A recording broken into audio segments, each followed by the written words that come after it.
Menurut ajaran Islam, Nabi Adam alaihissalam adalah manusia pertama yang tercipta di bumi.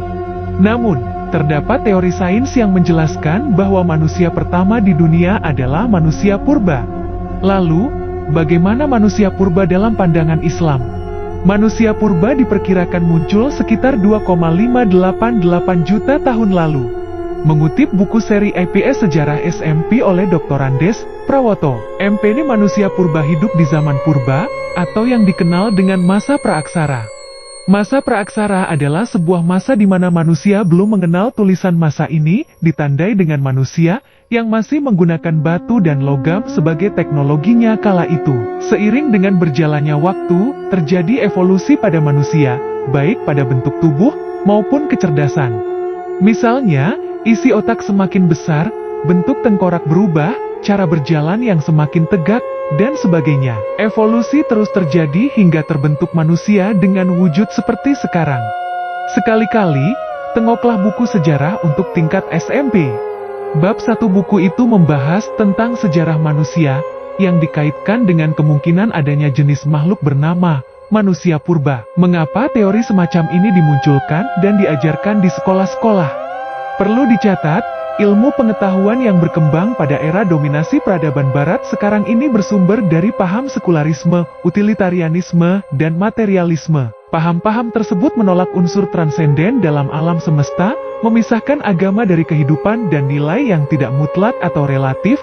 Harvey Cox, The Scholarity, 1965. Semenjak René Descartes, 1650, menyampaikan prinsip cogito ergo sum, aku berpikir maka aku ada, maka rasio menjadi satu-satunya pengetahuan dan satu-satunya kriteria untuk mengukur kebenaran.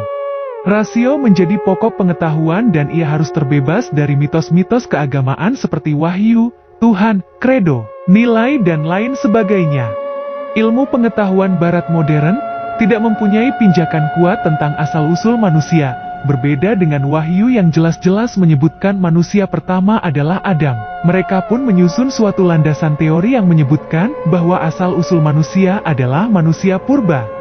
Teori ini diperkuat dengan temuan-temuan fosil manusia purba yang berusia jutaan tahun. Maka muncul dan berkembanglah teori evolusi yang menyatakan asal-usul manusia sekarang ini adalah manusia kera, kemudian berkembang menjadi manusia purba dan manusia modern. Dalam pelajaran sejarah Indonesia, kita sering mendapat informasi adanya fosil-fosil Homo erectus yang ditemukan di beberapa lokasi di Jawa yang oleh para arkeolog diperkirakan berumur mulai dari 1,7 juta tahun, Sangiran, hingga 50.000 tahun yang lalu, Ngandong. Terdapat kategori dua subspesies berbeda, yaitu Homo erectus paleojavanicus yang lebih tua daripada Homo erectus solonensis. Disebutkan bahwa mereka hidup sezaman dengan manusia modern Homo sapiens kurang lebih 50.000 tahun lalu. Namun demikian hampir semuanya sepakat bahwa nenek manusia bukan manusia model yang fosilnya ditemukan itu. Para ahli pendukung teori evolusi mengatakan bahwa makhluk itu merupakan missing link, mata rantai yang hilang, dari ras manusia.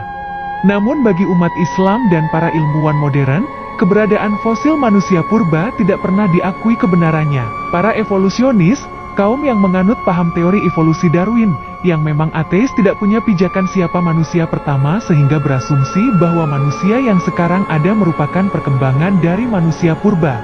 Charles Darwin, pencetus teori evolusi, keberadaan manusia purba, termasuk binatang dinosaurus sudah banyak disangkal oleh para ilmuwan modern. Beberapa temuan terakhir justru menunjukkan bahwa teori manusia purba tidak benar alias tidak pernah ada. Selama ini kita mendapatkan pemahaman yang salah yang diberikan pada waktu pendidikan dasar, ditambah dengan rekayasa film ala Hollywood yang memvisualisasi keberadaan makhluk-makhluk di zaman purba, di antaranya film Jurassic Park. Keadaan menjadi bertambah parah tatkala teori tentang manusia purba yang dikemukakan oleh para evolusionis ini diberikan tempat di dalam kurikulum pendidikan dasar kita. Para ilmuwan barat yang sebagian besar memang menganut teori evolusi, memasukkan Australopithecus atau ras kera yang telah punah sebagai ras nenek moyang manusia. Padahal ada jurang besar dan tak berhubungan antara kera dan manusia. Perbedaan ini yang tidak bisa dijelaskan oleh mereka selanjutnya disebut dengan mata rantai yang hilang, missing link. Adapun ras manusia primitif menurut mereka, sebenarnya hanya variasi dari ras manusia modern, namun dibesar-besarkan sebagai spesies yang berbeda. Faktanya, spesies yang berbeda. Fakta tidak ada urutan kronologi seperti itu. Banyak yang hidup pada periode yang sama yang berarti tidak ada evolusi, bahkan ada yang lebih tua dari jenis yang diklaim sebagai nenek moyangnya. Tatkala para evolusionis tak juga menemukan satu fosil pun yang bisa mendukung teori mereka, terpaksa mereka melakukan manipulasi. Contoh yang paling terkenal adalah manusia Piltdown yang dibuat dengan memasangkan tulang rahang orangutan pada tengkorak manusia. Fosil ini telah membohongi dunia ilmu pengetahuan selama 40 tahun.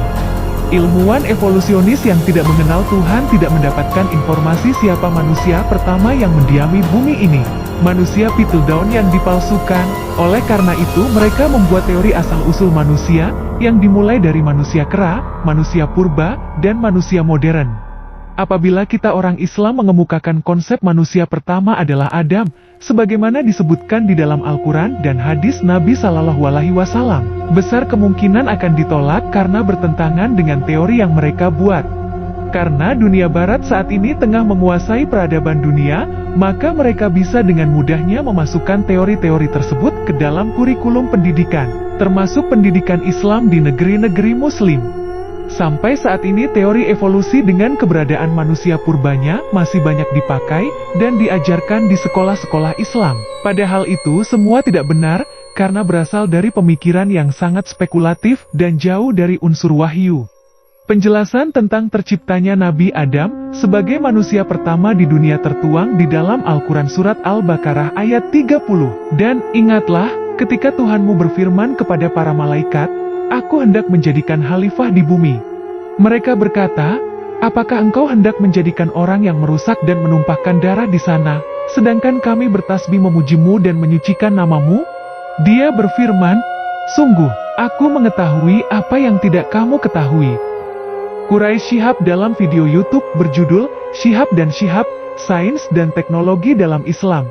Lebih dulu Nabi Adam atau manusia purba menjelaskan, Al-Quran tidak hanya menceritakan kejadian terciptanya manusia, tetapi juga menerangkan bahwa sebelum peristiwa tersebut sudah ada makhluk-makhluk lain.